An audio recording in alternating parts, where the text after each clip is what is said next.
আমার ভাইরা, চেয়ারপারসন যারা মেম্বার থেকে শুরু করে চেয়ারম্যান পর্যন্ত, চেয়ারম্যান থেকে শুরু করে এমপি পর্যন্ত, এমপি থেকে শুরু করে মন্ত্রী পর্যন্ত, মন্ত্রী থেকে শুরু করে প্রধানমন্ত্রী একদম প্রেসিডেন্ট পর্যন্ত যারা চেয়ারে বসে আছে, 350টি আসনে এই সোনার বাংলাদেশের প্রত্যেকটা এমপি যদি আল্লাহওয়ালা হয়, ইসলাম যদি মেনে চলে, কোরআনকে যদি সংবিধান হিসেবে গ্রহণ করে, বাংলাদেশের পার্লামেন্টে দাঁড়িয়ে যদি নামাজের আইন পাশ করে, আগামীকাল ফজর থেকে কেউ ঘুমাতে পারবে না। 7 বছর যাদের বয়স, আসসালাতু খায়রুম মিনান নাওম বলার সঙ্গে সঙ্গেই মসজিদে যেতে হবে, নইলে কিন্তু 3 বছর কারাগারে খাটতে হবে, একজন শুয়ে থাকবে না। জোরে বলেন ঠিক কিনা? আদেশ দিতে পারে তারা চেয়ারে আছে যারা, জোরে বলেন ঠিক কিনা? আমার ভাইয়েরা, দুঃখজনক হলেও সত্য, মুসলমান নাম রাখলাম, মুসলমানের পরিচয় দিলাম, ভোটার লিস্টে আমাদের মুসলমানের তালিকায় নাম, জোরে বলেন ঠিক কিনা? আইডি কার্ডে আমাদের নাম হলো মুসলমান, সব জায়গায় আমাদের নাম হচ্ছে মুসলমান, কিন্তু যখন আমরা আমাদের নেতা নির্বাচন করতে যাব, তখন আমরা মুসলমানদের খুঁজে পাই না, নামাজিদের খুঁজে পাই না, দাড়িওয়ালাদের খুঁজে পাই না, টুপিওয়ালাদের খুঁজে পাই না, ইসলাম যারা কায়েম করতে চায় তাদেরকে খুঁজে পাই না, টাকাওয়ালা যেখানে ভোট মারি সেখানে। আল্লাহ রাব্বুল আলামিন বলেন, তোমাদের মধ্যে এমন একটি দল থাকা চাই, এমন একটি দল থাকা উচিত। কি থাকা উচিত? কি থাকা উচিত? দল থাকা উচিত। কথাকার? এখন কোন দল যদি কয় যে দল কর্ম ঠিক আছে কিন্তু ভোটত যাবো না, তুই কি উদ্দেশ্যে দল করবো?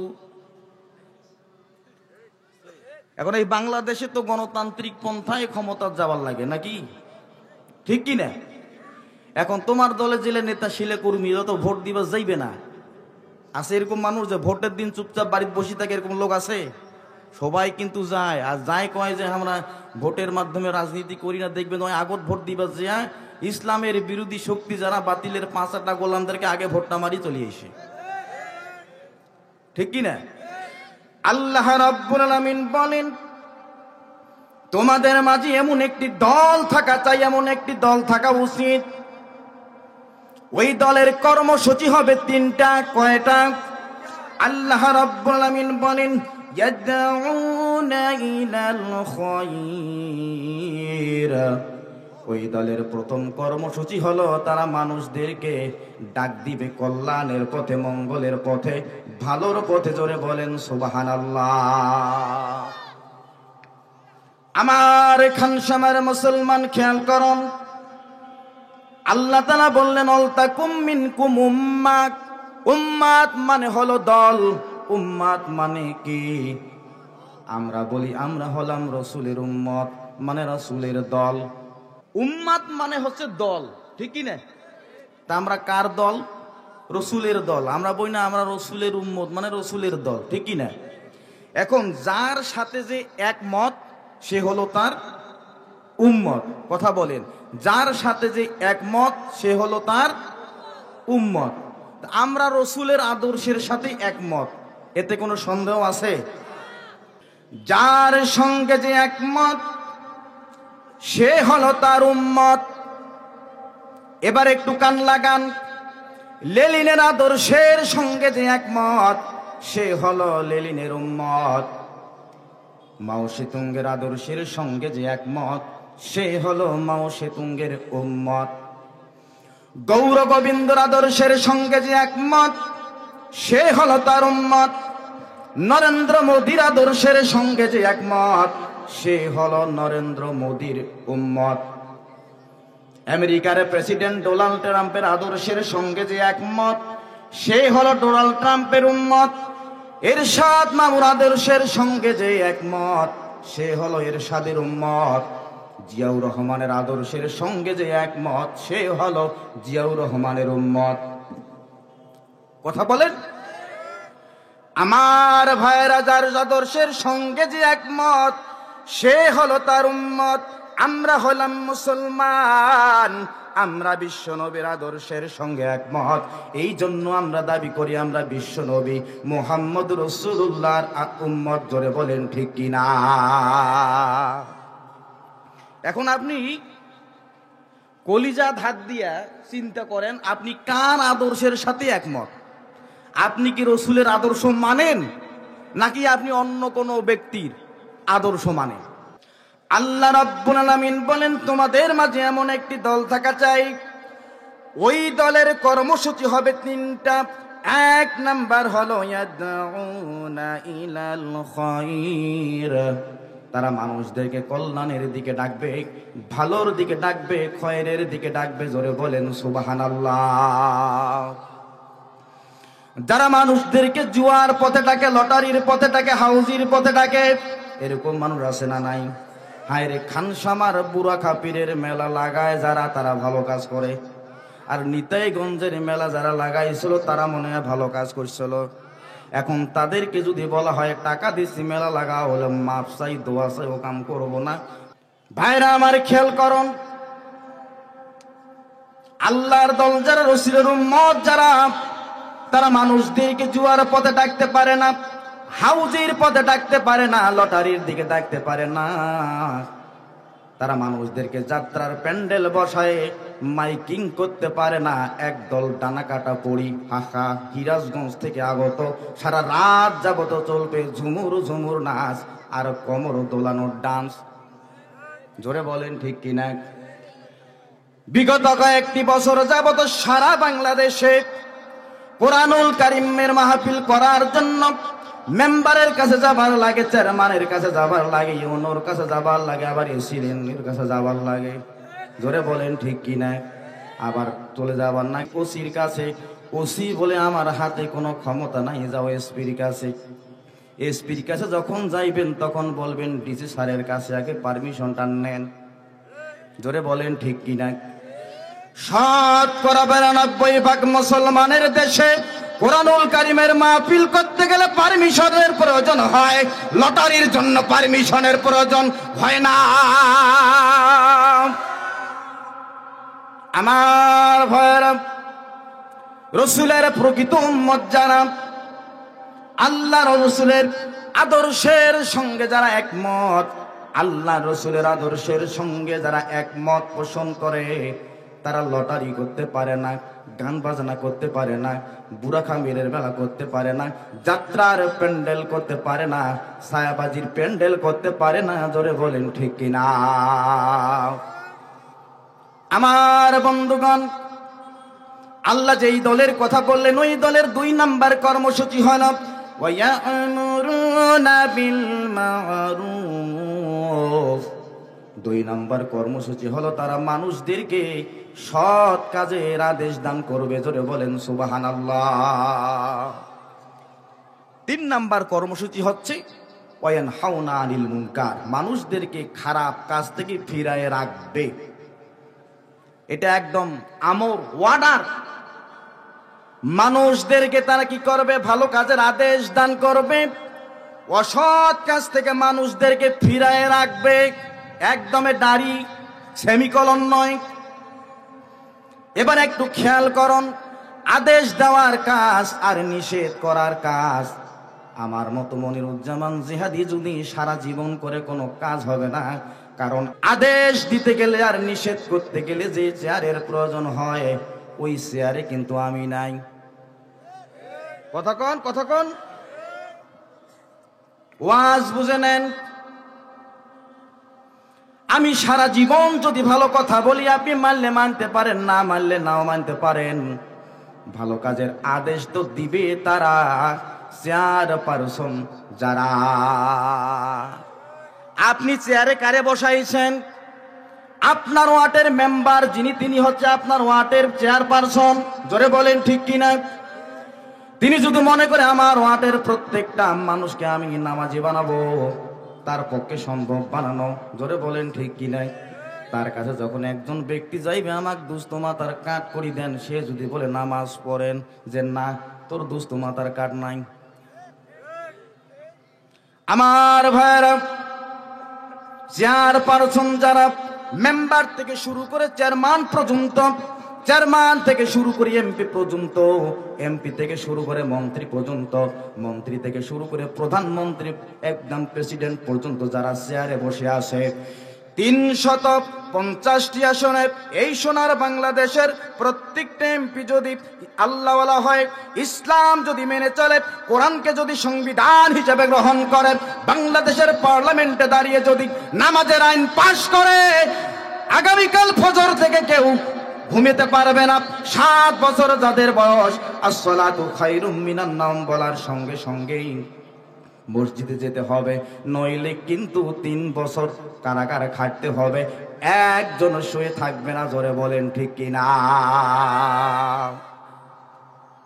আদেশ দিতে পারে তারা চেয়ারে আছে যারা, জোরে বলেন ঠিক কিনা? আমার ভাইয়েরা, দুঃখজনক হলেও সত্য, মুসলমান নাম রাখলাম, মুসলমানের পরিচয় দিলাম, ভোটার লিস্টে আমাদের মুসলমানের তালিকায় নাম, জোরে বলেন ঠিক কিনা? আইডি কার্ডে আমাদের নাম হলো মুসলমান, সব জায়গায় আমাদের নাম হচ্ছে মুসলমান, কিন্তু যখন আমরা আমাদের নেতা নির্বাচন করতে যাব, তখন আমরা মুসলমানদের খুঁজে পাই না, নামাজিদের খুঁজে পাই না, দাড়িওয়ালাদের খুঁজে পাই না, টুপিওয়ালাদের খুঁজে পাই না, ইসলাম যারা কায়েম করতে চায় তাদেরকে খুঁজে পাই না, টাকাওয়ালা যেখানে ভোট মারি সেখানে। প্রিয় বন্ধুগণ, আমার খেয়াল করুন, আদেশ দিতে পারে যারা, চেয়ারে আছে যারা, ঠিক আমাদের মসজিদের মেম্বারে প্রত্যেক জুমার দিনে ইমাম সাহেব বক্তৃতা করেন। আমাদের মসজিদগুলো হয়ে গেছে সমাজ ভিত্তিক, জোরে বলেন ঠিক কিনা? মসজিদগুলো এখন চলে সমাজের আইনে, মসজিদ হয়ে গেছে সমাজ ভিত্তিক। আসলে মসজিদগুলো সমাজ ভিত্তিক হওয়ার কথা ছিল না, সমাজ হওয়ার কথা ছিল মসজিদ ভিত্তিক, জোরে বলেন ঠিক কিনা? মসজিদের ইমাম যে খুতবা দেবে, ওই খুতবার আলোকে সমাজ চলবে। ইমাম একটা কথা বলে, ইমামের উপরে চোখ রাঙিয়াও কথা কয়। সমাজগুলো হওয়ার কথা ছিল মসজিদ ভিত্তিক, মসজিদে আইন পাশ হবে, ইমাম সব কথা বলবে, ইমামের কথা মতো গোটা সমাজ চলবে। দুঃখজনক হলেও সত্য, মুসলমান সমাজের নেতা নেত্রীর কথায় আজকে ইমামদেরকে চলতে হয়, জোরে বলেন ঠিক কিনা? ও মসজিদের ইমাম সাহেব, আপনার দৃষ্টি আকর্ষণ করে বলছি, শুনুন, আজকে এই পরিস্থিতি হওয়ার কারণ হলো, আমরা যদি আজকে ইমামদেরকে, আলেমদেরকে আমরা ইউনিয়ন পরিষদে বসাতাম, আলেমদেরকে যদি আমরা আজকে এমপি বানাতাম, মন্ত্রী বানাতাম, তাহলে আজকে এই সমাজের এই চিত্র হতো না। আমার ভাইয়েরা, আর যদি কোনো আলেম নির্বাচনে দাঁড়ায়, সমালোচনার ঝড় লাগি যায়, কি দরকার আছিল নিকৃষ্ট কাজের রে? আছে না নাই? আর কিছু কিছু আলেম কছে, মানুষের সালাম আমি এমনি পাই, আল্লাহ মেলা সম্মান দিছে, ওই জায়গায় আর যাওয়ার দরকার নাই। যে এই কথাটা বলবে মনে করবেন আলেম হয়েছে ঠিকই, তবে আলেমের খাসিয়ত এখন পর্যন্ত বোঝে নাই। আমার মতামতের সাথে অনেকেই একমত হবার পারিবে না, কারণ আমি না ব্যতিক্রম মানুষ। যে বলে আল্লাহ সম্মান দিছে, রাস্তায় হাঁটি গেলে মেলা লোক সালাম দেয়, সম্মান আমার ভালোই আছে, ওই জায়গায় আমি যাইতে পারবো না। আপনার মতো ভালো লোক চুপ আছে বিধায় আজকে তাসারু, মোসারু, গাজারু গুলো ওই জায়গাগুলো দখল করে সমাজটাকে কলুষিত করেছে, জোরে বলেন ঠিক কিনা? বলছিলাম, আদেশ দিতে পারে যারা, চেয়ারপারসন যারা বসে আছে তারা আদেশ দিতে পারে। তারা যদি বলে 7 বছর যাদের বয়স হবে সকলকে বাধ্যতামূলক নামাজ আদায় করতে হবে, রোজা রাখতে হবে, ভালো কাজ করতে হবে, সমাজের মানুষ মানতে বাধ্য, জোরে বলেন ঠিক না ঠিক? নিষেধ করতে পারে তারা, চেয়ারপারসন যারা। কোন জায়গায় যদি অশ্লীল কাজ চলে, বেহাপানা চলে, সমাজ ধ্বংসের কাজ চলে, তারা যদি একবার নিষেধ করে, দূর থেকে হ্যালো বলে, ওটা কেউ করবে না, জোরে বলেন ঠিক কিনা? আর আমার মতো মনিরুজ্জামান যদি 500 লাঠিয়াল নিয়ে যদি যায়, ওরা আবার 1000 বেড়াইবে, আছে না নাই? কারণ ভালোর পক্ষে লোক কম, আমার সাথে 500 থাকলে ওরা 5000 আছে, এরকম আছে। নিষেধ তো করবে তারা, চেয়ারপারসন যারা একবার, শুধু একবার হ্যালো যদি বলে আজকে আঙ্গারপাড়ার অমুক জায়গায় লটারির আয়োজন করছে, তারা বন্ধ করেন, যদি বন্ধ না করেন 14 শিখের ভিতরে ঢুকাই দেওয়া হবে 30টা মামলা। ও আসবে জীবনে। দুঃখজনক হলেও সত্য, আমার মতো মনিরুজ্জামান জিয়াদির 30টা মামলা হয়, আর তাসারু মোসারু গাজারু গুলা হুন্ডার পিকআপ টানি বেড়ায়। আমার বন্ধুগণ, বলছিলাম আল কোরআনুল কারীমের ভিতরে আল্লাহ তাআলা সবকিছু দিয়েছেন। আল্লাহ তাআলা এমন কোন জিনিস নাই যে কোরআনুল কারীমের ভিতরে বর্ণনা করে নাই। মক্কার জীবন ছিল হাত ভাঙার জীবন, পা ভাঙার জীবন, মার খাওয়ার জীবন, চোখ উপড়ে ফেলার জীবন, কারাবরণ করার জীবন, শহীদ হওয়ার জীবন। জোরে বলেন আল্লাহু আকবার। কথা কি বোঝেন? আল্লাহ নবী যখন মক্কার জমিনে কোরআনুল কারীমের দাওয়াতি কাজ করতেছিলেন, আল্লাহ নবী যখন মক্কার জীবনে আল কোরআনুল কারীমের আইন প্রতিষ্ঠার কাজ করতেছিলেন, আমার ভাইয়েরা, মক্কার কাফেরদের সহ্য হলো না কিভাবে এই আন্দোলনকে থামানো যায়। তারা সকলে মিলে বুদ্ধি করে মদিনায় কিছু লোককে পাঠালো বুদ্ধিজীবীদের কাছে বুদ্ধি নেওয়ার জন্য।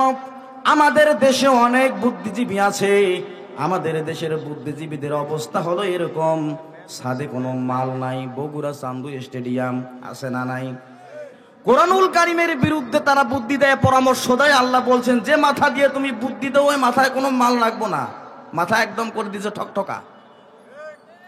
মদিনার বুদ্ধিজীবীদের নিকটে গেল, ডাক দিয়ে বলে, ও মদিনার বুদ্ধিজীবীরা, মক্কার জমিনে একজন যুবকের আবির্ভাব হয়েছে, নাম হলো তার মুহাম্মদ, বাবার নাম হলো আব্দুল্লাহ, মায়ের নাম হলো আমিনা।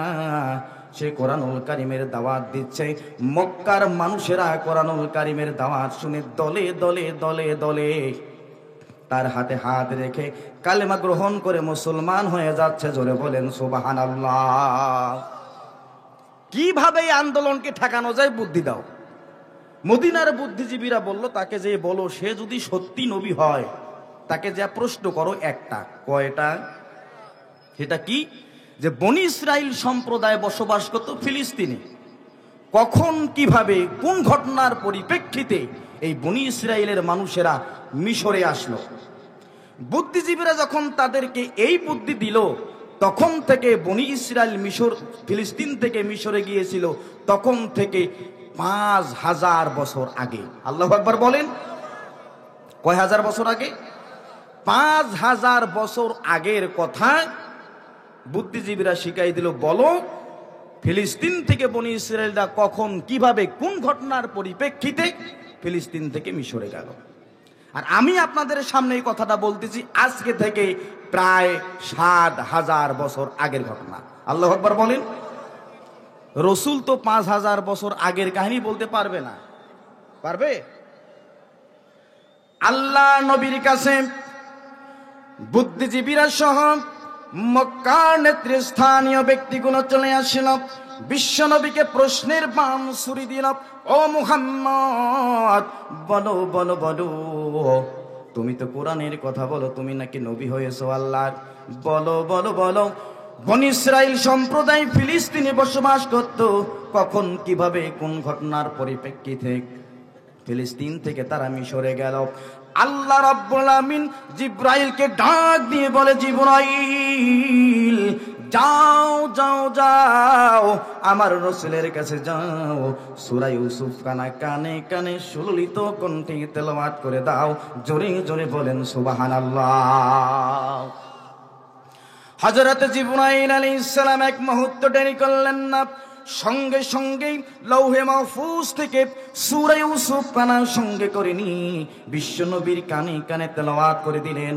বিশ্বনবী সূরা ইউসুফ খানা তামাম মক্কার মানুষদেরকে যখন সুললিত কণ্ঠে শোনাই দিল, বুদ্ধিজীবীরা সহ যারা ছিল জায়গায় দাঁড়িয়ে বাপ দাদার ধর্মের বুকে লাথি মেরে জায়গায় দাঁড়িয়ে বিশ্বনবীর হাতে হাত রেখে কালেমা পড়ে মুসলমান হয়ে গেছেন। জোরে বলেন সুবহানাল্লাহ। রসুল যখন কোরআনের মিশন চালাচ্ছেন, কাফেরেরা কাউন্টার কর্মসূচি দিল। কি কর্মসূচি? কাউন্টার কর্মসূচি দিল। কি? রসুল যখন কোরআনের কথা বলেন, সুন্দর সুন্দর কথা বলে কোরআনের, তখন তারা নাটুলি আর নাচুলি, নায়ক আর নায়িকা, গায়ক আর গায়িকা, তাদেরকে ভাড়া করে মক্কার রাস্তার মোড়ে মোড়ে তারা নৃত্য আরম্ভ করা শুরু করলো। নাউজুবিল্লাহ বলেন। তারা নিজেদের বাপ দাদার গৌরব কথা, কিচ্ছা কাহিনী তারা বলে, ঢোল তবলা হারমোনিয়াম একতারা দোতারা সেতারা যা আছে সব বাজায় এভাবে বলে। আল্লাহ রসুলের সাহাবারা রসুলকে ডাক দিয়ে বলে, ইয়া রাসূলুল্লাহ, ইয়া হাবিবাল্লাহ। তারা তো নিজেদের বাপ দাদার গৌরব কথাগুলো শোনাচ্ছে, সুন্দর সুন্দর কথা শোনাচ্ছে। ইয়া রাসূলুল্লাহ, ইয়া হাবিবাল্লাহ, আমরাও আপনার কাছে সুন্দর সুন্দর গল্প শুনতে চাই। সুবহানাল্লাহ বলেন। কোরআনুল কারীমের ভিতরে গল্প আছে না নাই? উপন্যাস আছে না নাই? সাহাবারা যখন আবদার করলাম, ইয়া রাসূলুল্লাহ, ইয়া হাবিবাল্লাহ, আপনি আমাদেরকে সুন্দর সুন্দর গল্প শোনান। আল্লাহ রাব্বুল আমিন ডাক দিয়ে বলে, জিবরাইল যাও যাও যাও, আমার রসুলের সাহাবারা রসুলের মুখে সুন্দর সুন্দর গল্প শুনতে চায়, যাও যাও যাও, সূরা ইউসুফ কানা তুমি আমার নবীর কাছে নাজিল করে দাও। জোরে বলেন সুবহানাল্লাহ। হযরত জিবরাইল আলাইহিস সালাম বিশ্ব নবীর কাছে সূরা ইউসুফ কানা নিয়ে এসে বললেন, ইয়া রাসূলুল্লাহ, ইয়া হাবিবাল্লাহ, আল্লাহ তাআলা আপনার শানে সূরা ইউসুফ খানা উপহার দিয়েছেন। জোরে বলেন সুবহানাল্লাহ। আলিফ লাম রা, তিলকা আয়াতুল কিতাবিল মুবিন। আল্লাহু আকবার বলেন। ইন্না আনজালনাহু কুরআনান আরাবিয়ান লাআল্লাকুম তা'কিলুন। জোরে বলেন আল্লাহু আকবার। নাহনু নাকুসসু আলাইকা আহসানাল কসাসি বিমা আওহাইনা ইলাইকা হাযাল কুরআন। আল্লাহ নবীর কাছে হযরত জিবরাইল সূরা ইউসুফ যখন নাজিল করে, এটি এমন একটি কিতাব যা স্পষ্টভাবে আল্লাহ তাআলা আপনার কাছে বর্ণনা করেছেন আরবি ভাষায়। সুবহানাল্লাহ বলেন। আরবি ভাষায় আল্লাহ তাআলা কোরআনুল কারীম খান অবতীর্ণ করলেন কি জন্য? আল্লাহ তাআলা বলেন, লাআল্লাকুম তা'কিলুন। আরবি ভাষায় কোরআনুল কারীম আমি অবতীর্ণ করলাম এই জন্য, যাতে করে তামাম পৃথিবীর মানুষেরা আল কোরআনুল কারীম সহজে বুঝতে পারে। জোরে জোরে বলেন সুবহানাল্লাহ। এই পৃথিবীতে 228টি রাষ্ট্র, অসংখ্য ভাষা, প্রত্যেকটি ভাষার তুলনায় আরবি ভাষা হলো সহজ। জোরে বলেন সুবহানাল্লাহ। সম্মানিত বন্ধুগণ আমার, বিশ্বনবীর কাছে সাহাবায়ে কেরাম সুন্দর সুন্দর গল্প শুনতে চাইলেন। আল্লাহ তাআলা গল্প নাজিল করলেন, নাহনু নাকুসসু আলাইকা আহসানাল কসাসি বিমা আওহাইনা ইলাইকা হাযাল কুরআন। ইয়া রাসূলুল্লাহ, ইয়া হাবিবাল্লাহ, ওহীর মাধ্যমে এই কোরআনুল কারীম আমি আপনার কাছে অবতীর্ণ করে দিলাম। আর আমি সুন্দর সুন্দর গল্প এই কোরআনুল কারীমের ভিতরে লিপিবদ্ধ করে দিয়েছি। জোরে বলেন সুবহানাল্লাহ। আল্লাহ তাআলা বলেন, ইয়া রাসূলুল্লাহ, ইয়া হাবিবাল্লাহ, এমন সুন্দর সুন্দর গল্প, এমন সুন্দর সুন্দর উপন্যাস আমি এই কুরআনুল কারীমের ভিতরে অবতীর্ণ করে দিয়েছি গো রাসূল। এর আগে আপনি ওই সমস্ত গল্পগুলো, কাহিনীগুলো আপনি জানতেন না। জোরে বলেন সুবহানাল্লাহ। এখন রসুলের সাহাবারা রসুলের কাছে গল্প শুনতে চাচ্ছেন। গল্প কি? কোরআনের গল্প বলবো কি? বলি। আল্লাহ রাব্বুল আমিন বলেন, রসুল স্মরণ করেন সেই সময়ের কথা। ইয ক্বালা ইউসুফু লিআবিহি ইয়া আবাতি ইন্নী রাআইতু আহাদা আশারা কাওকাবান ওয়াশ-শামসা ওয়াল কামারা রাআইতুহুম লি সাজিদিন। সুবহানাল্লাহ বলেন। আল্লাহ রাব্বুল আমিন বলেন, নবী স্মরণ করুন সেই সময়ের কথা যখন হযরত ইউসুফ আলাইহিস সালাম তার পিতা হযরত ইয়াকুব আলাইহিস সালামকে বলেছিলেন, আব্বা জান, আমি স্বপ্নের ভিতরে দেখলাম 11টি নক্ষত্র, সূর্য এবং চন্দ্র আমার কদমে সেজদা দেয়। জোরে বলেন সুবহানাল্লাহ। নক্ষত্র কয়টা? কথা বলেন। 11টা। সূর্য এবং চন্দ্র। হযরত ইউসুফ আলাইহিস সালামের বয়স 7 থেকে 8 বছর। হযরত ইয়াকুব আলাইহিস সালাম স্বপ্নের কথা শুনে স্তনিজ হয়ে গেলেন, আশ্চর্য হয়ে গেলেন। এত সুন্দর স্বপ্ন কিভাবে এত ছোট্ট মানুষ দেখতে পারে? 7 থেকে 8 বছর মাত্র বয়স। এই বয়সে এত সুন্দর স্বপ্ন তিনি কেমনে দেখলেন? তিনি অবাক হয়ে গেলেন, আশ্চর্য হয়ে গেলেন। শোনেন, একদিক থেকে যেমন তিনি অবাক হয়ে গেলেন, অপর দিকে হযরত ইয়াকুব আলাইহিস সালাম আনন্দে খুশিতে তার বুকটা যেন ভরে উঠল। আল্লাহু আকবার বলেন। কেন তিনি আনন্দ পেলেন? কারণ আল্লাহ রাব্বুল আমিন বলেন, ও ইয়াকুব, তোমার বংশে আমি নবী দেব। সুবহানাল্লাহ বলেন। ইয়াকুব আলাইহিস সালাম আনন্দ কেন পেলেন? মানুষ বোঝে মানুষের সিগন্যাল, পশু বোঝে পশুর সিগন্যাল, পাখি বোঝে পাখির সিগন্যাল। জোরে বলেন ঠিক কিনা? ট্রাফিক বোঝে ট্রাফিকের সিগন্যাল, চোর বোঝে চোরের সিগন্যাল। আছে না নাই? হযরত ইয়াকুব আলাইহিস সালাম ছিলেন নবী। তিনি বুঝতে পেরেছেন এমন স্বপ্ন আমার ইউসুফ দেখেছেন, তিনি ভবিষ্যতে নবী হবেন, তিনি বুঝতে পেরেছেন। জোরে বলেন সুবহানাল্লাহ। সম্মানিত ভাইরা আমার, কত মর্যাদাপূর্ণ সন্তান হলে,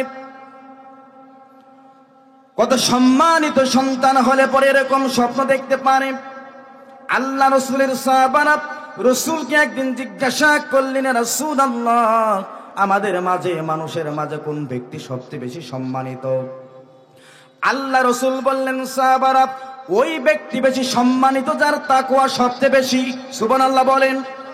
আল্লাহ তাআলা বলেন, ইন্না আকরামাকুম ইনদাল্লাহি আতকাকুম। জোরে বলেন সুবহানাল্লাহ। আল্লাহ নবী বলেন, সাহাবারা, ওই ব্যক্তি সবচেয়ে বেশি সম্মানিত, সবচেয়ে বেশি মর্যাদাশীল, যে সবচেয়ে বেশি তাকওয়াবান, আল্লাহ ভীরু।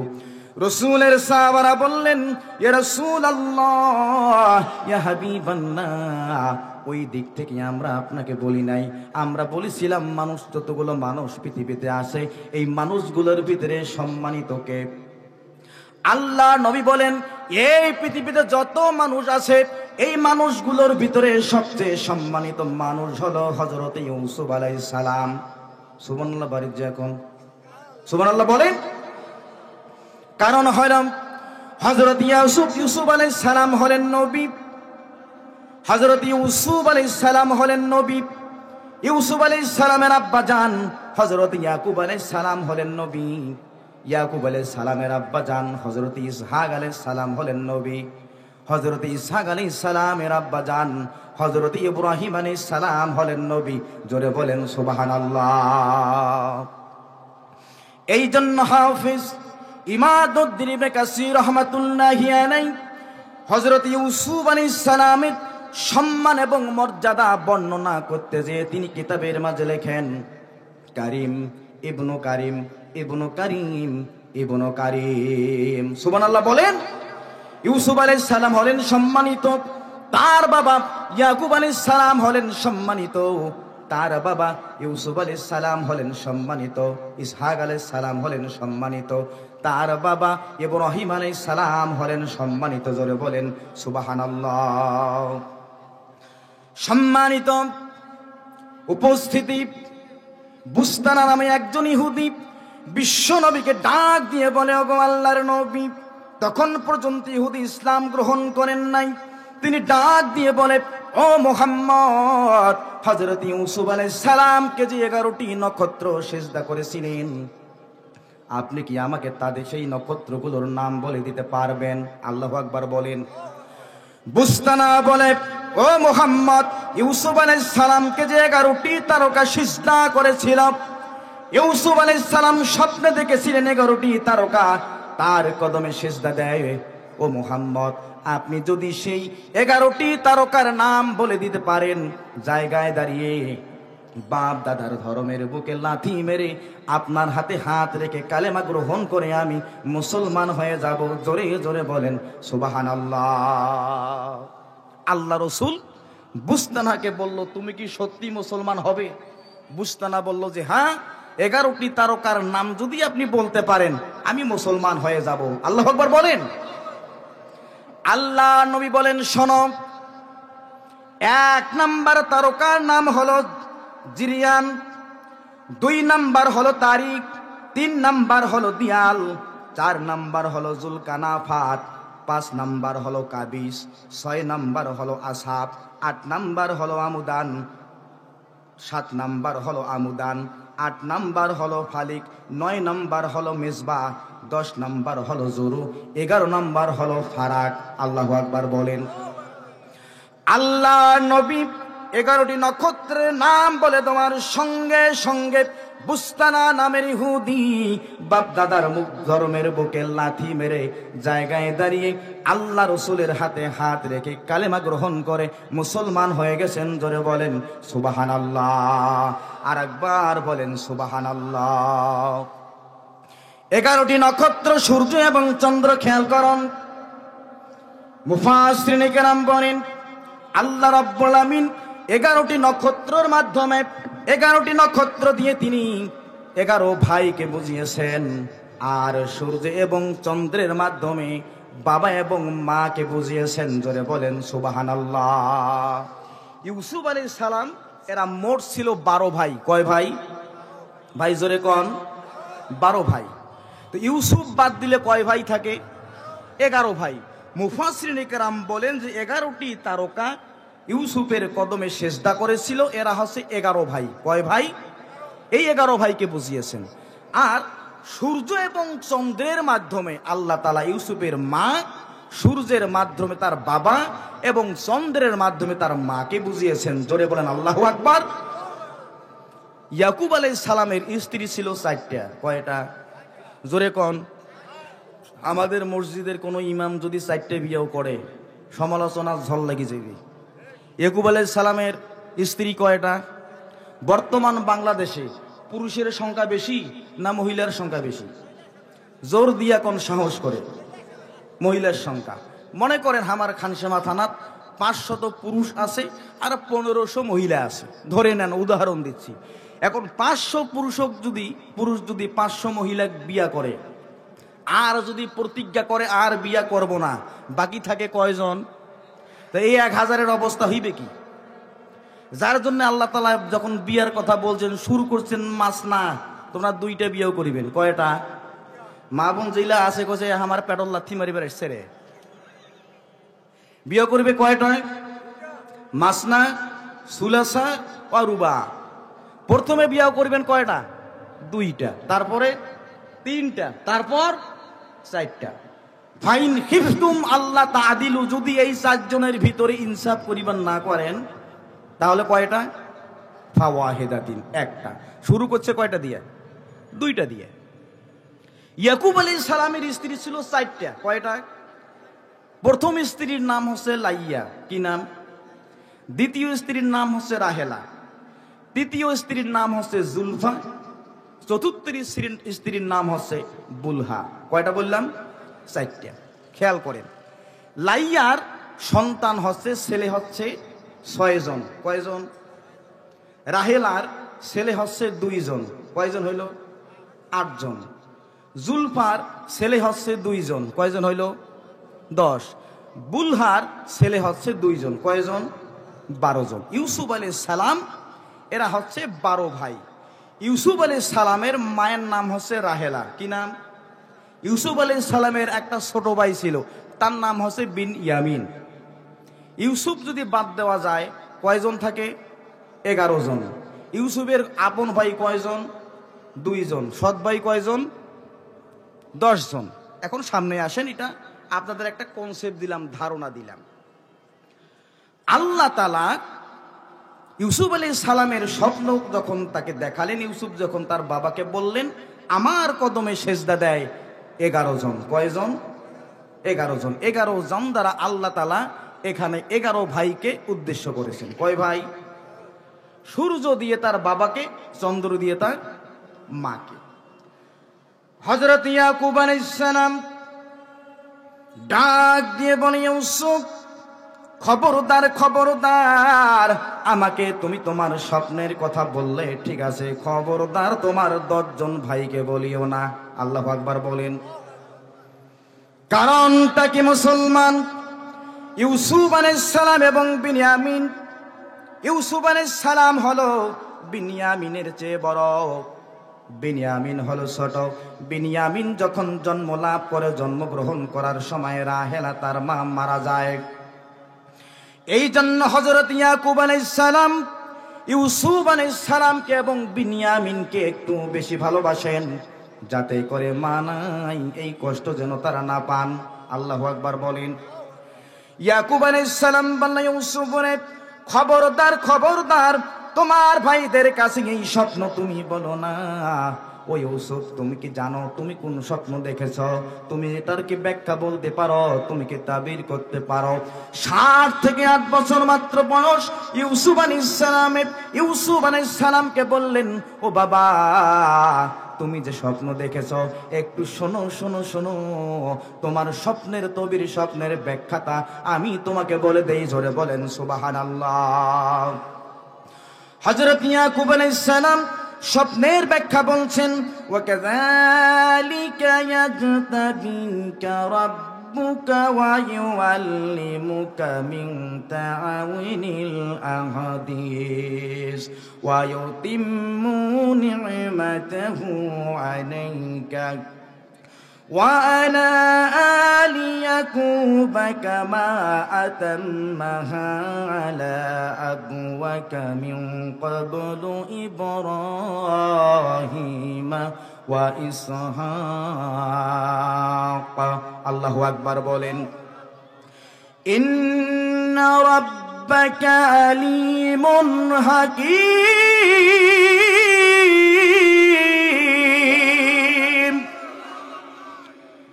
হযরত ইয়াকুব আলাইহিস সালাম বললেন, ইউসুফ, তুমি যে স্বপ্ন দেখেছ এটা কোনো সাধারণ স্বপ্ন নয়, এটা হলো মহা গুরুত্বপূর্ণ, তাৎপর্যপূর্ণ স্বপ্ন রে ইউসুফ। ও ইউসুফ রে, শোনো, তোমার স্বপ্নের ব্যাখ্যা হলো ওয়াকাযালিকা ইয়াজতাবিকা রাব্বুকা। আল্লাহ তাআলা তোমাকে যে স্বপ্ন দেখেছেন, আল্লাহ তোমাকে বাছাই করে নিয়েছেন। জোরে বলেন সুবহানাল্লাহ। আল্লাহ তোমাকে নবুয়ত দান করবেন, এই জন্য আল্লাহ তোমাকে বাছাই করে নিয়েছেন। আর কি? ওয়া ইউআল্লিমুকা মিন তাআউনিল আহাদিস।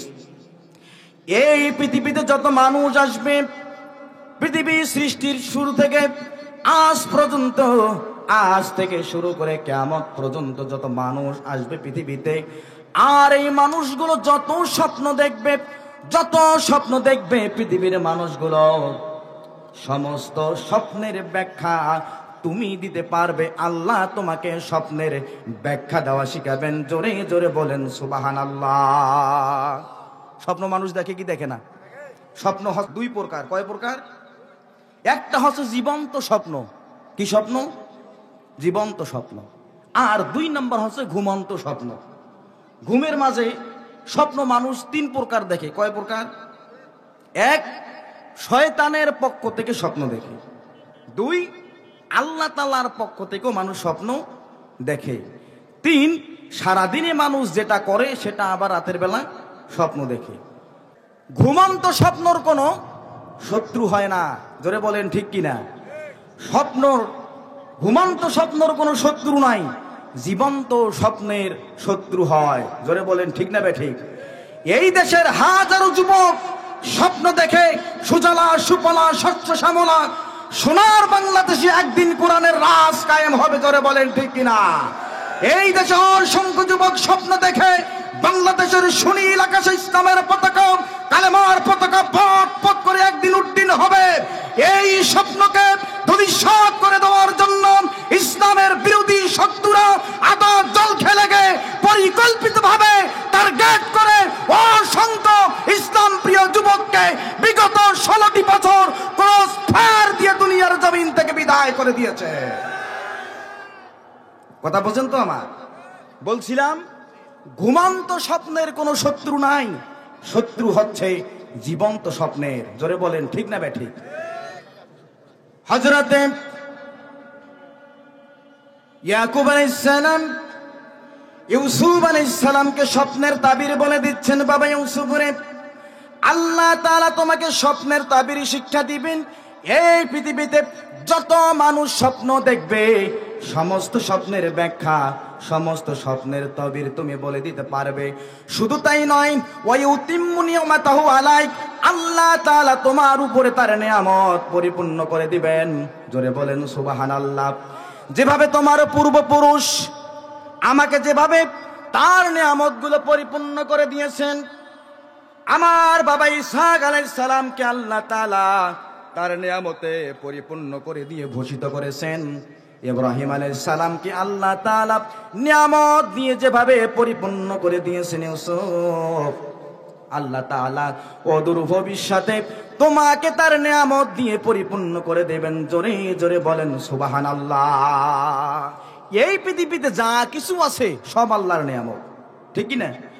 সূর্য আল্লাহর নিয়ামত, চন্দ্র আল্লাহর নিয়ামত, নক্ষত্র আল্লাহর নিয়ামত, গাছ গাছালি বন বনানি পাহাড় পর্বত সব আল্লাহর নিয়ামত, যা কিছু পরিভক্ষণ করি সব আল্লাহর নিয়ামত। অসংখ্য নিয়ামতের ভিতরে সর্বশ্রেষ্ঠ নিয়ামত হচ্ছে আল কোরআনুল কারীম, জোরে বলেন ঠিক কিনা? এই কোরআন যারা প্রচার করে, এই কোরআন যারা প্রসার করে, কোরআনের আইন যারা প্রতিষ্ঠা করতে চায়, তারা হচ্ছে এই পৃথিবীর সবচেয়ে বড় নিয়ামক শক্তি, জোরে বলেন ঠিক না বেঠিক? কোরআনের আইনের যারা বিরোধিতা করে, কোরআনকে যারা ভলণ্ডিত করতে চায়, কোরআনকে যারা প্রতিষ্ঠা করতে চায়, আর তাদেরকে যারা হত্যা করে, তাদেরকে দুনিয়ার জমিন থেকে বিনা বিচারে যাদেরকে দুনিয়ার জমিন থেকে বিদায় করে দিয়েছে, তারা হচ্ছে এই পৃথিবীর সবচেয়ে অপশক্তি, জোরে বলেন ঠিক কিনা? সম্মানিত বন্ধুগণ, হযরত ইয়াকুব আলাইহিস সালাম যখন ইউসুফ আলাইহিস সালামকে স্বপ্নের ব্যাখ্যা যখন বলে দিচ্ছেন, স্বপ্নের ব্যাখ্যা শেষ হয়ে গেল। একটু খেয়াল করুন, পিতা এবং পুত্রের ভিতরে কত গভীর সম্পর্ক থাকলে পরে, বাবা এবং ছেলের ভিতরে কত গভীর সম্পর্ক থাকলে পরে ছেলে তার বাবাকে স্বপ্নের কথা বলতে পারে, জোরে বলেন ঠিক কিনা? আজকে পিতা এবং পুত্রের মাঝে কোনো সম্পর্ক নাই। সকালে যদি একবার একটা ককটেল ফাটে, বিকেলে আবার মিসাইল হামলা হয়, রাতের বেলা গ্রেনেড বাড়িতে আসে না নাই? বাপ বেটা দ্বন্দ্ব আছে তো আছে। একটু খেয়াল করুন, পিতা এবং পুত্রের মাঝে কত গভীর সম্পর্ক হলে পরে ইউসুফ আলাইহিস সালাম তার বাবাকে তার স্বপ্নের কথা বলতে পারে। আজকে বাবা এবং ছেলের মাঝে সম্পর্ক না থাকার কারণে এক একটা পরিপুরায় পরিণত হয়েছে, জোরে বলেন ঠিক কিনা? পিতা এবং পুত্রের মাঝে আজকে সম্পর্ক না থাকার কারণে মন্ত্রীর ছেলে, এমপির ছেলে 20,000 টাকা দামের শার্ট মাত্র 20 টাকায় বিক্রি করে গাঁজা খেয়ে বিশ্ববিদ্যালয়ের চত্বরে সারা রাত উলঙ্গ হয়ে পড়ে থাকে, শুধুমাত্র পিতা এবং পুত্রের মাঝে হৃদ্যতাপূর্ণ সম্পর্ক না থাকার কারণে। আপনার 18 বছরের মেয়েটি ভালোবাসা দিবসের নাম করে সকাল 8টায় বাড়ি থেকে বের হয়ে যায়, রাত 11টায় ফেরে, আপনি হেফাজত করতে পারলেন না। পিতা হিসাবে আপনি 100% ব্যর্থ। জোরে বলেন ঠিক না বেঠিক? হযরত ইউসুফ আলাইহিস সালাম তার স্বপ্নের কথা বাবাকে বললেন। তার বাবা বললেন, খবরদার ইউসুফ, তোমার স্বপ্নের কথা তোমার ভাইদেরকে বলো না। বলছে কিনা? কথার গোপন থাকলো না। ইউসুফ আলাইহিস সালামের মেজো ভাইয়ের স্ত্রী, মেজো ভাবি দেওয়ালের আড়ালে কান পেতে সব কথা শুনে ফেললেন। আল্লাহু আকবার বলেন। আমার খানসামার মুসলমান, ইউসুফ আলাইহিস সালামের মেজো ভাইয়ের স্ত্রী, মেজো ভাবি দেওয়ালের আড়ালে কান পেতে যখন সব কথা শুনলেন, মেজাজ খারাপ হয়ে গেল, হিংসায় টকবক করে জ্বলতে থাকলো। কারণ আমাদের সমাজের এমন একটা অবস্থা, আপনি যদি ভালো কিছু করেন, সাইটের লোক আপনাকে সহ্য করতে পারবে না। জোরে বলেন ঠিক কি না? ইউসুফ আলাইহিস সালামের 10 ভাই দুপুর বেলা বাড়িতে ফিরল যখন, এই বিশ্ব সেরা গোয়েন্দা, এই গোয়েন্দা বলল, তোমরা সারাটা দিন মাঠে কাজ করে মরো, এমনি তোমাদের বাবা তোমাদেরকে ভালোবাসে না, ইউসুফকে বেশি ভালোবাসে। আবার আজকে ঘটে গেছে নতুন একটা ঘটনা। কি ঘটনা? আহাদা আশারা কাওকাবান ওয়াশ-শামসা ওয়াল কামারা রাআইতুহুম লিসাজিদিন। মেজো ভাবি বলল, তোমাদের তো এমনি ভালোবাসে না। আর ইউসুফ স্বপ্নে দেখছে তার কি বলে কদমে নাকি 11টা নক্ষত্র সিজদা দিচ্ছে। যা করার তাড়াতাড়ি করে করো, দেরি যদি হয় মরণ ছাড়া কোনো কায়দা নাই। আল্লাহু আকবার বলেন। এরকম গোয়েন্দা আছে না নাই? আরে ভাই কোন? এই গোয়েন্দাগুলোর কারণে বিগত সময়ে তাফসীর মাহফিলগুলো বন্ধ হয়েছিল। তাফসীর মাহফিলে যখন কোরআনের হক কথা হয়, আর এই গোয়েন্দাগুলা থানায় ফোন দিয়ে কয় যে রাজনীতি হয়। জোরে বলেন ঠিক কিনা? আর এক একটা বাড়িতে জাহান্নামের টুকরা এই জন্য হইছে, এই যে গোয়েন্দাগুলো যখন আপনার ভালো কিছু হয়, ও আবার সহ্য করে না, আশার সাথে ক্লিক লাগাই দেয়। ঠিক তো? সম্মানিত ভাইরা আমার, 10 জন ভাই সংলাপে বসলো, কি করা যায়? আব্বাজান এমনি আমাদের ভালোবাসে না, ইউসুফকে বেশি ভালোবাসে। আবার দিন দিন দিন দিন ইউসুফের উন্নতি হচ্ছে, সহ্য করা যায় না, কি করা যায়? একজন বলল, ইউসুফকে কোনো কথা নাই, তাকে ক্রস ফায়ার দিয়ে দিতে হবে। আর একজন বলল, তাকে যে তোমরা ক্রস ফায়ার দিবে সরাসরি, তার তো কোনো অপরাধ নাই, সে টেন্ডারবাজি করে নাই, হত্যা করে নাই, ধর্ষণ করে নাই, সাদাবাজি করে নাই। অপরাধটা কি? অপরাধ হলো তার একটাই, তার জনপ্রিয়তা বেশি, সাধারণ জনগণের ভিতরে তার জনপ্রিয়তা বেশি, এটাই হচ্ছে তার অপরাধ। ইউসুফ আলাইহিস সালামের উত্তরসূরিরা আজকে যাদেরকে ফাঁসি দেওয়া হয়েছে, কোন অপরাধ তাদের ছিল না, একটাই অপরাধ ছিল, তাদের জনপ্রিয়তা বেশি। জোরে বলেন ঠিক কিনা? সিদ্ধান্ত হয়ে গেল সংলাপে। একজন বলল, না, সরাসরি তাকে ক্রস ফায়ার দেওয়া যাবে না, সাধারণ জনগণের ভিতরে তার জনপ্রিয়তা বেশি, পুলিশের ভিতরে তার জনপ্রিয়তা আছে, র্যাবের ভিতরেও আছে, আর্মির ভিতরেও আছে, বিজেপির ভিতরে আছে। জনগণ যদি রাস্তায় নামে ঠ্যাংনায়া সাইজ করা যায়, কিন্তু আর্মি পুলিশ বিডিআর যদি একবার বন্দুক তাক করে, মরণ ছাড়া কোনো উপায় নাই। সুতরাং সরাসরি মারা যাবে না। তাকে এক কাজ করি, 30টা মামলা দিয়ে দেই, মাসের 25টা দিন কোর্টে হাজিরা দেবে, জায়গা জমি সব বেচে খাবে, মুলবি একদম মাটির সাথে মিশে যাবে, তোমরা ক্ষমতায় রবে, রটের বদলে বাঁশ দেবে, আর তেরানের চাল ডাল চুরি করে আজীবন খাবে। জোরে বলেন ঠিক কিনা? ঘটনার সাথে মিল আছে না নাই? সিদ্ধান্ত হয়ে গেল, 10 ভাই ইউসুফ আলাইহিস সালামকে সরাসরি ক্রস ফায়ার দেবে না। তারা বলল, ইউসুফকে আমরা গভীর কূপে নিক্ষেপ করে দেই, কোন বণিক দল তাকে তুলে নিয়ে দূরে চলে যাবে, ইউসুফ আমাদের চোখ থেকে আড়াল হয়ে যাবে, বাবার সামনে আমরা ঘোরাঘুরি করব, বাবার কাছে আমাদের জনপ্রিয়তা বাড়বে। সিদ্ধান্ত হয়ে গেল, ইউসুফ আলাইহিস সালামকে কূপের মধ্যে নিক্ষেপ করে দেবে। লম্বা ঘটনা, বাবাকে বুঝে শুনে তারা যখন নিয়ে গেল ইউসুফকে, বাবার চোখের আড়াল যখন হয়ে গেল, একজন থাপ্পড় মারে, আর একজন ঘুষি মারে, আর একজন লাথি মারে। ইউসুফ আলাইহিস সালাম বুঝতে পেরেছে আমি ষড়যন্ত্রের শিকার। জোরে বলেন ঠিক কি না? বিগত 16টি বছর পুলিশ এসে বলে হুজুর চলেন, কালকে চলে আসবেন। যখন আসামি চলে গেল, যে কোপান শুরু করলো, থানায় দরজা জানলা বন্ধ করে পায়ের তলায় কোপায়, আবার টক ডাল খাওয়ায়, লাল রক্ত পানি হয়ে যায়, জীবন যায় যায় অবস্থা। কূপের কাছে নিয়ে গেছি ইউসুফ আলাইহিস সালামকে, গভীর কূপে নিক্ষেপ করে দেবে। আমার খানসামার মুসলমান, ইউসুফ আলাইহিস সালামের শরীর থেকে জুব্বাটা খোলা শুরু করে দিল। ডাক দিয়ে বলে, ও ভাইরা, আমার জুব্বা তোমরা খোলাইও না। আমি যদি কূপের বোঝে মারা যাই, আমার জুব্বাটা কাফনের কাফন হয়ে যাবে। কে শুনে কার কথা? জুব্বা তারা খুলে ফেলল। আল্লাহ রাব্বুল আমিন ডাক দিয়ে বলে, জিবরাইল, তারা ইউসুফ আলাইহিস সালামের জুব্বা তারা খুলে ফেলতে চায় রে, কিন্তু আমি আমার ইউসুফকে জান্নাতের জুব্বা পরাতে চাই। জোরে জোরে বলেন সুবহানাল্লাহ। ৭০ হাত গভীর কূপ, জুব্বা খুলে ফেলা হলো, হাত পা বাঁধা হলো, ইউসুফ আলাইহিস সালামকে রশি লাগা হলো। আস্তে আস্তে করে যখন কূপের মধ্যে নামাচ্ছে, ৩৫ হাতের মতো গেছে। মুফাসসিরিনে কেরাম বলেন ৩৫ হাত যখন গিয়েছে, 10 ভাইয়ের সেন্টিমেন্ট চেঞ্জ হয়ে গেছে। তারা চিন্তা করে, এত আদর যত্ন করে না নামিয়ে বরং এখান থেকে একদম আছাড় মেরে ফেলে দেই। কূপের নিচে বড় পাথর, পাথরে মাথা লেগে মাথা ফেটে ইউসুফ সেখানে শেষ হয়ে যাবে।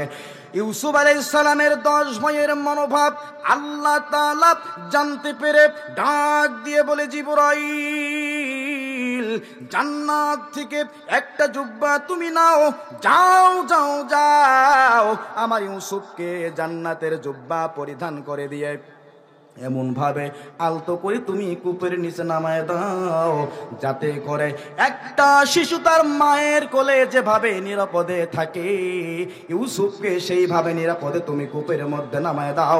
জোরে জোরে বলেন সুবহানাল্লাহ। হযরত জিবরাইল বলেন, রাসূলুল্লাহ ইয়া হাবিবাল্লাহ, কোন নবীর কাছে এসেছি আমি 4 বার, কোন নবীর কাছে এসেছি আমি 6 বার, আপনার কাছে এসেছি আমি 24,000 বার।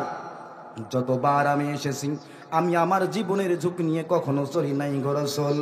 আল্লাহ রাব্বুল আমিন যখন আমাকে নির্দেশ দিয়েছেন, জিবরাইল জান্নাত থেকে একটি জুব্বা নিয়ে ইউসুফ আলাইহিস সালামকে পরিয়ে দিয়ে নিরাপদে কুয়ার ভিতরে নামিয়ে দাও, এক মুহূর্ত দেরি করি নাই, জান্নাত গিয়েছি, জুব্বা নিয়েছি। ইউসুফ আলাইহিস সালাম যেই কূপে 35 হাত গভীরে গিয়েছি, সময় লেগেছে 1 সেকেন্ডের একটু কম। সুবহানাল্লাহ বলেন। ইউসুফ আলাইহিস সালামকে জান্নাতের জুব্বা আমি যখন পরিধান করে দিয়ে আস্তে করে আমি ইউসুফ আলাইহিস সালামকে কুয়ার মধ্যে নামিয়ে দিয়েছি। জোরে বলেন সুবহানাল্লাহ, আর একবার বলেন সুবহানাল্লাহ। আল্লাহ রাব্বুল আমিন ইউসুফকে জানিয়ে দিলেন, ইউসুফ কান্না করো না, দুঃখ করো না, কষ্ট নিও না, এই কষ্টের জীবন তোমার বেশি সময় থাকবে না। জোরে বলেন সুবহানাল্লাহ। আল্লাহ বলেন, ফা ইন্না মা'আল উসরি ইউসরা, ইন্না মা'আল উসরি ইউসরা। আল্লাহু আকবার বলেন, নিশ্চয়ই কষ্টের পরে আছে সুখ। সুবহানাল্লাহ বলেন। অবশ্যই কষ্টের পরে কি আছে? জোরে বলেন। ইউসুফ আলাইহিস সালাম কুয়ার মাঝে রেখে দিলেন। একদম ইউসুফ আলাইহিস সালামকে এখান থেকে আল্লাহ তাআলা তার কুদরতি কায়দায় মিশরে নিয়ে যেয়ে সময়ের ব্যবধানে মিশরের প্রেসিডেন্ট বানিয়ে দিয়েছেন। জোরে বলেন সুবহানাল্লাহ। হযরত ইউসুফ যখন কারাগারে বন্দী ছিলেন, খুব কষ্ট। ইউসুফ বলে, আল্লাহ আর সইতে পারি না। আল্লাহ তাআলা বলে, কষ্ট যদি না করো, মাজাটা আগে শক্ত করো, বেশি দিন এই কষ্ট থাকবে না, আমি তোমাকে মিশরের প্রেসিডেন্ট বানাতে চাই। সুবহানাল্লাহ বলেন।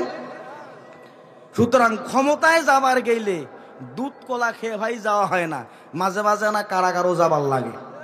মাজাটা যদি আপনি শক্ত না করেন, কষ্ট না করেন, সুখ পাবেন কোথায়? আল্লাহই তো বলছে ইন্নামাল উসরি উসরা, কষ্টের পরে সুখ। আল্লাহ তাআলা যেন আমাদেরকে বিগত দিনের সব কষ্টের পরিবর্তে এই বাংলাদেশে যেন কোরআনের রাজ কায়েম করে এই পৃথিবীতে সুখ শান্তি সমৃদ্ধি কায়েম করার জন্য তৌফিক দান করে দেন। সকলে বলেন আমিন।